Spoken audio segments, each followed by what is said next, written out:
মোমেনের চরিত্র অর্থই হলো সাহাবাদের অনুসরণ। কথা ঠিক না?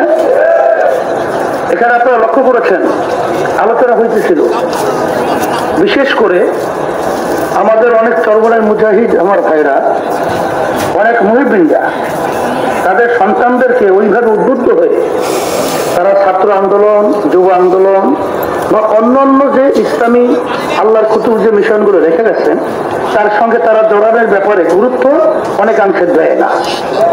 আমি যদি প্রশ্ন করি আপনি কি আল্লাহকে মহব্বত করেন? বলে করি। আল্লাহ রসুলকে করি। আচ্ছা, আল্লাহ এবং আল্লাহ রসুলকে যদি আপনি ভালোবাসেন, আল্লাহ রাব্বুল আলামিন তার রসুলকে পাঠিয়েছেন যেই নীতি আদর্শ দিয়ে, এই নীতি আদর্শের মাধ্যমে আল্লাহ তার ব্যাপারে ঘোষণা করছেন ওমা আরসালনাকা ইল্লা রাহমাতাল লিল আলামিন, শান্তির দূত হিসেবে আমি পাঠিয়েছি।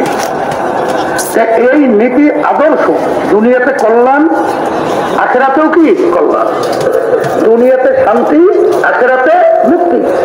আপনি যদি আল্লাহ এবং আল্লাহর রসুলকে ভালোবেসে থাকেন, তাদের দেওয়া যে নীতি আদর্শ সেটা আপনি পছন্দ করছেন বিধায় আপনিও জড়াইছেন। আপনার সন্তানদেরকে আপনি ভালোবাসেন না? আপনার সন্তানদেরকে আপনি ভালোবাসেন কিনা? যদি আপনার সন্তানদেরকে আপনি ভালোবেসে থাকেন, তাহলে আপনার সন্তানটাকে আপনি কেন ইসলামী নীতি আদর্শের সাথে জড়িয়ে ভবিষ্যৎ এই ছেলেগুলো তৈরি হওয়ার জন্য আপনার ভিতরে জ্বালা পোড়া কেন হয় নাই, কেন হবে না, এটা কিন্তু আমাদের বুঝে আসে না।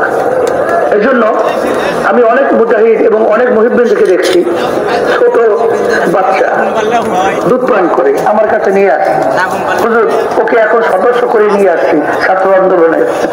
এই বইটা আমার সামনে ওই রিসিট আছে না, ওরা যে সদস্য বানায়, তখন দেখলে খুশি না?